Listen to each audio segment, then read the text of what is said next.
Welcome back to our 11th episode of For the Elevate. We hope these episodes have been igniting your curiosity, helping you gain confidence in your abilities, and maybe even moving you towards balancing your work with a little humor and grace. But sometimes that well-needed brain break can also provide you with the renewed energy to take you through the rest of your day. So speaking of brain breaks, in this episode, we're going to discuss how we all have gifts, strengths, and talents that make us unique. Yet too often, we try to be like everyone or someone else, or we even spend too much time focusing on our deficits. So how about a change? When we are able to recognize our strong moments, those things that give us joy, invigorate us, have us look forward to, or pass the time so quickly, we find our truth about ourselves. It's time to give up those images of what your life should look like and build on your strengths. So Leana is going to help us maneuver this conversation of celebrating our uniqueness and strengths, all while infusing it with just a little bit of fun. Welcome back to For the Elevate. Today we're going to talk about finding your own strengths for the elevate and your uniqueness. Have you ever had someone say to you, I want to be you when I grow up? Have you ever heard that?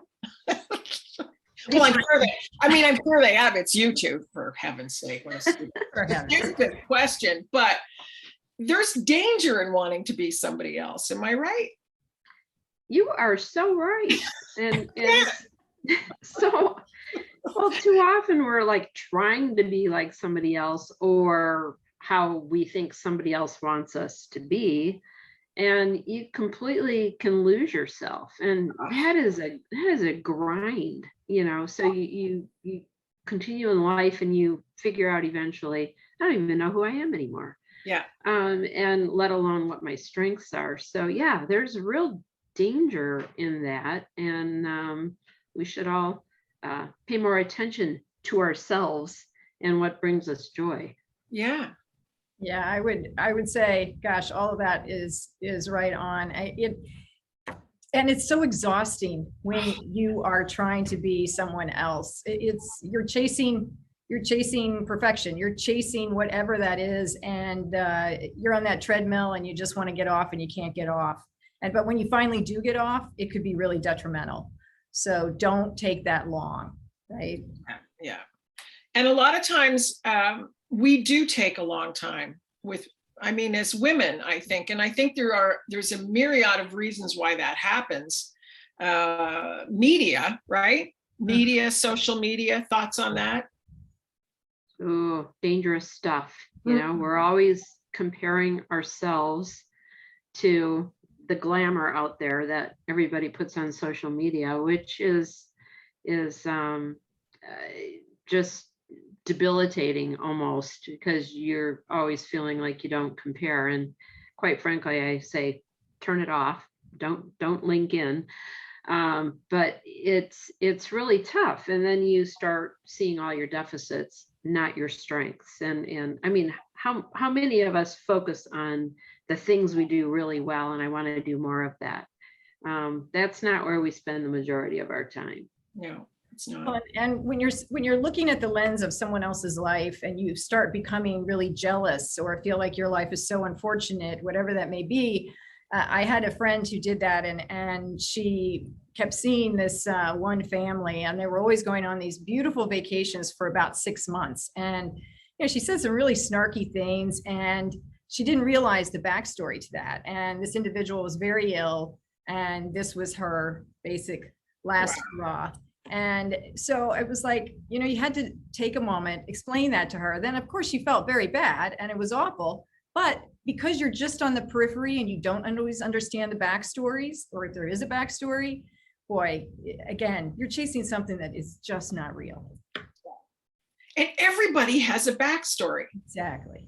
I don't care if it's somebody on the cover of Vogue, they've got a backstory. They're right. Probably starving, but that's another story. Don't get me started on that. But honestly, I think I was in my early 20s when I read an article that said that women who read women's magazines, it was a ridiculously high percentage that had something like a 55% lower self-esteem level. And at that point, I quit. I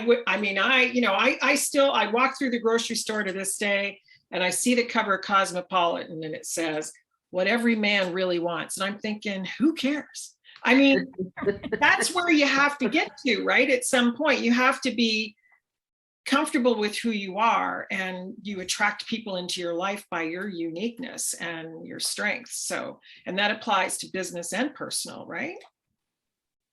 Yeah. And again, how often do you really focus on this? Is thinking about what gets me excited. What do I do when time flies really fast? What am I really good at and enjoy? You might be really good at something that you don't enjoy. So it's important to like tune into you and pay attention to that. And I'll just say, many years as an executive, I mean, I was the only female in the executive suite, and you're trying to fit in and not be the odd person out. And I finally got to a point where I happen to be a female and I'm going to act like one.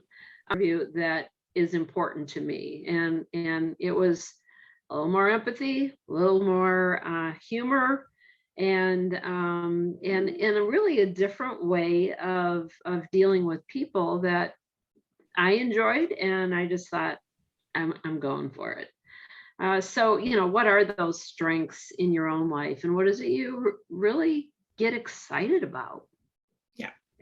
It's so important to bring to the conversation. I remember I was managing a group of people and I was first on the job. And so I took them to a happy hour. There happened to be a piano in this area. And what brings me joy is playing the piano. So I thought I would share that with them. But what I decided to do was make it pretty fun and have everyone sing something personal about themselves that the other person would not know. A fun fact. Didn't matter. And I said, it doesn't matter how bad of a singer you are. This is not about singing. This is just about having fun. And by the time it was over, everyone had had so much fun. They found out what really does give each of them joy and what they're good at. It also helped me because in finding out what they love doing, like some people liked building models. I was like, okay, so they've got a very different kind of technical mind. Others were much more creative. So it helped me as I was working through and managing that group of individuals. But it was just a fun exercise. And afterwards, they all come back and say, gosh, we have never had a conversation about each other like that. And we need to do more of that. So there's simple things that you can do that can bring you joy and bring out those things that give you joy too. That's a really great point as a leader, to try and focus people in the area that they really like, the things that they really like to do. That's huge. If someone asked me to spend 2 months inputting data into a spreadsheet, I would leave. I'd be gone. You'd lose me. So, doesn't bring me joy. So would Kathy, apparently. Well, and we work in teams now, so that exercise or fun exercise that Bridget did, I mean, now you're getting the right people on the right team doing the right things, and that just energizes the workplace, and it was a great way to bring that out in people. So way to go, Bridget. Way to go. I know, right? But it was fun. And I think we sometimes forget that on our journey, that we can have a little bit of fun. We have to infuse fun in all things we do, especially these days. If we can't have fun, boy, it's a sad kind of conversation out there. Yeah, and I often recommend to people, because I'll talk to leaders and say how important that is to have those creative and fun moments. And I always tell them, if you're not good at it, trust me, somebody on your team is.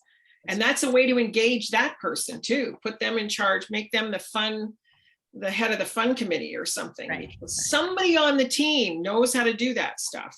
Right.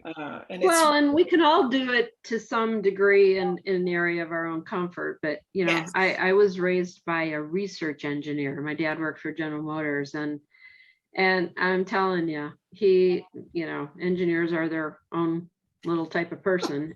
But he was kind of half a bubble off. And anytime I was around his coworkers, they would say, oh my God, your dad is He makes me laugh. You know, he would just Oh, good. do dumb stuff now and then and make everybody laugh and move on. And he was also brilliant, but you know, that wasn't his thing. And people love to work with him, and like, who wouldn't? So we can all contribute to that in some way, and it's usually about bringing those talents that we have forward. Our strengths are talents, passions, and sometimes we leave those at home, and we should be bringing those into the workplace every day. So however you can do that. Yeah, I think uniqueness in that sense that we're all talking about should be celebrated. There's so much that we can learn from each other and our, you know, our dissimilarities, you know, there's so much to be learned. And and again, if you have fun along the way, even better. Right. Yeah. Oh, go ahead. I just thought of this story that I had a project team working on this really complex project, and people were getting sort of worn out. And one of the guys on the team, he worked in IT, but he played the accordion. I found this out, and that humored me. So I asked him if he would play a song for the team at the next meeting. And so he didn't just play a song. He came, brought his accordion, and he had written words that went along with the project they were doing, which was about kidney failure and creating a whole pathway for these patients. So you can imagine the words. And anyways, it was hilarious. And before we were done, I was getting texts from around the health system saying, hey, I want to join that team.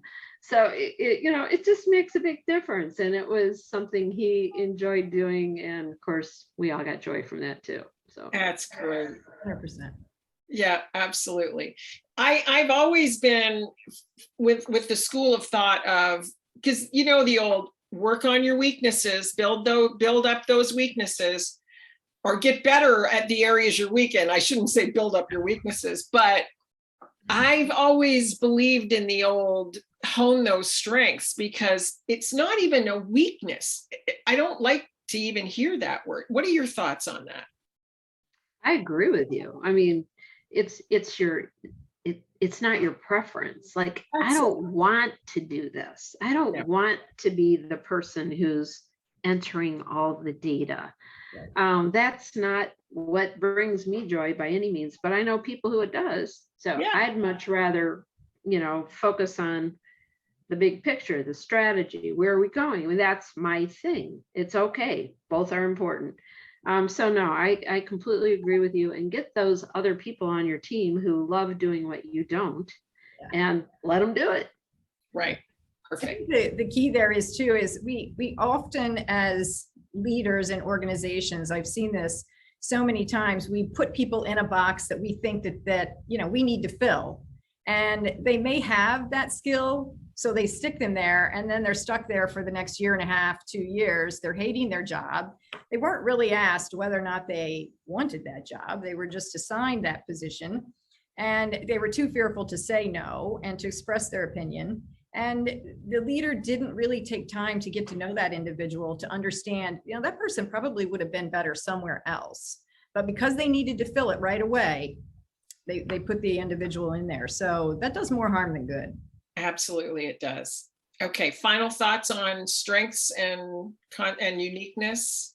Yeah, so what Bridget just said reminded me of, so often we work with teams and we don't really know the people. And a great way to start, we do a lot of work with teams and building teams so that they're more effective. But a great place to start is by getting people to talk about just that. What is it you value? What's really important to you? What gets your juices going? Do that first.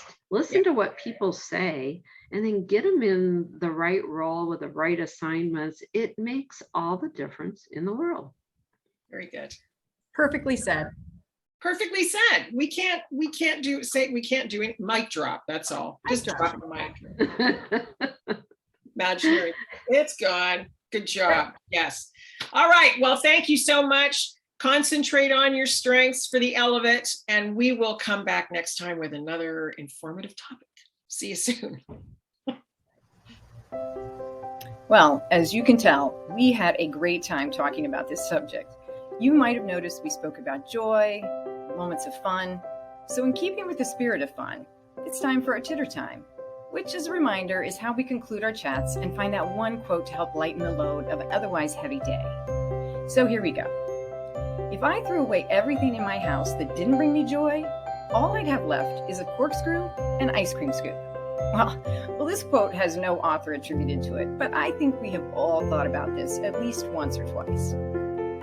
So to conclude this episode, please don't forget to leave us comments. Let us know if this discussion helped you start your journey of improving your self-esteem or finding the answers to what it is you value, what's really important to you.